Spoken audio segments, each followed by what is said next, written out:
നാള് നീ പിറന്ന മണ്ണിൽ നിന്നെ കണ്ടാൽ വെറുപ്പ്. പണിയെടുത്തുമേനി വെയിൽ കൊണ്ടേ കറുപ്പ്.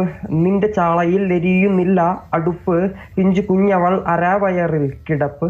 രാത്രി പകലാക്കി പണിയെടുത്ത് നടുവൊടിഞ്ഞ് ചോര നീരാക്കി നീർ മുഴുവൻ വറ്റി വാർന്ന് നാടു നഗരമാക്കി കൂടാരമാക്കി മണ്ണു പൊന്നാക്കി പൊന്നു നിന കന്യമാക്കി. പൊന്നു കേട്ടവൻ പിടഞ്ഞു വീണു ചോര തുപ്പി. നീതി കേട്ടവൻ ഇരുട്ടറയിൽ തല തപ്പി. പൊന്നും നീതിയും വിളച്ചെടുത്ത ഭൂമിയും വിളിച്ച് കേണ സ്വാമിയും വെളിച്ചമുള്ള ഭാവിയും നീ നേടിയില്ല എങ്കിലും നീ വാടിയില്ല. അഗ്നിയിൽ കുരുത്തു കണ്ണിരാഴിയിൽ കുളിച്ച് തുണ്ടു മണ്ണിനായി കൊതിച്ചു മണ്ണ് നിന്നെ ചതിച്ച് പിന്നിലാരോ കളിച്ച് നീതി പണ്ടേ മരിച്ച്.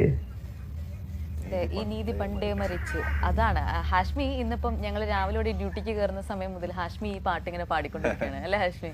ഈ നീതി പണ്ടേ മരിച്ചെന്ന് പറയുമ്പോൾ ഒരു വല്ലാത്ത പഞ്ചുണ്ട് കിരൺ. അതെ, അത് പണ്ട് തൊട്ട് അത് കേട്ട് പരിചയം. കാരണം നമ്മൾ ഈ ഡിസ്ക്രിമിനേഷൻ അനുഭവിക്കുന്ന ആൾക്കാർക്കൊന്നും ഒരു വിധത്തിൽ നീതി കിട്ടുന്നില്ല എന്നൊക്കെയുള്ള ഒരു തോന്നലിൽ നിന്നാണ്.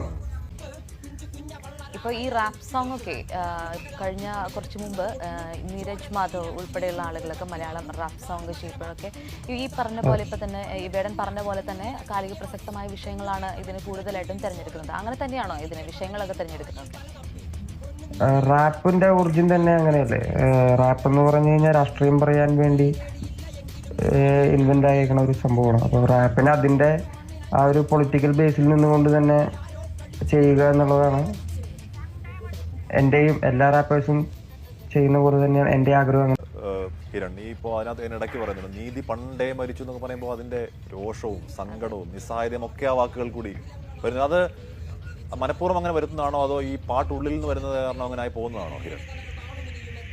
ഈ പാട്ട് നമ്മൾ ഒരുപാട് കാലമായിട്ട് ഈ ഡിസ്ക്രിമിനേഷൻ എന്ന് പറയുന്ന പരിപാടി ഇപ്പൊ എന്നെപ്പോലെ ഒരു 25 വയസ്സൊക്കെയുള്ള ഒരു യുവാവ് അവൻ്റെ ഒരു 20 വയസ്സ് തൊട്ടൊക്കെ അവൻ തീർച്ചയായും ശ്രദ്ധിച്ചിട്ടുണ്ടാവും എത്ര പോയാൽ. അപ്പോൾ അതിൽ നിന്നൊക്കെ വന്നാക്കണ ഒരു പാട്ടാണ് അത്. രോഷത്തിന്റെ സങ്കടത്തിന്റെ നിസ്സഹായതയുടെ ഒക്കെ വരികളാകുമ്പോൾ അതിന്റെ ഒരു എസൻസ് കൃത്യമായ ആ പാട്ടിൽ കിട്ടുന്നുണ്ട്. അതുകൊണ്ട് ഏതെങ്കിലും തരത്തിലുള്ള പരിശീലനം കിട്ടുന്നുണ്ടോ കിരൺ? എന്താണ് ചെയ്യുന്നത്? എനിക്ക് തോന്നിയിട്ടുള്ള ഒരു കാര്യം, എനിക്ക് വരികളൊക്കെ കിട്ടുന്നത് എൻ്റെ വായനയിൽ നിന്നാണ്. ഞാൻ ചെറുതായിട്ട് പുസ്തകങ്ങളൊക്കെ വായിക്കും. അപ്പോൾ വായനയിൽ നിന്നാണ് എനിക്ക് വരികളൊക്കെ കിട്ടിയിട്ടുള്ളത്. വായനയാണ് എന്നെ ഈ പാട്ട് എഴുതാനും കാര്യങ്ങൾക്കൊക്കെ എന്നെ ഇൻസ്പയർ ചെയ്ത് വായന തന്നെയാണ്. ഇത് പ്രൊഫഷനാണോ കിരൺ? മറ്റു ജോലികൾ ചെയ്യുന്നതാണോ? ഇത് ഞാൻ ചെയ്യുന്ന കൂട്ടത്തിൽ ചെയ്തതാണ്. ഇത് ഇനി പ്രൊഫഷനാകാൻ താല്പര്യമുള്ളൂ.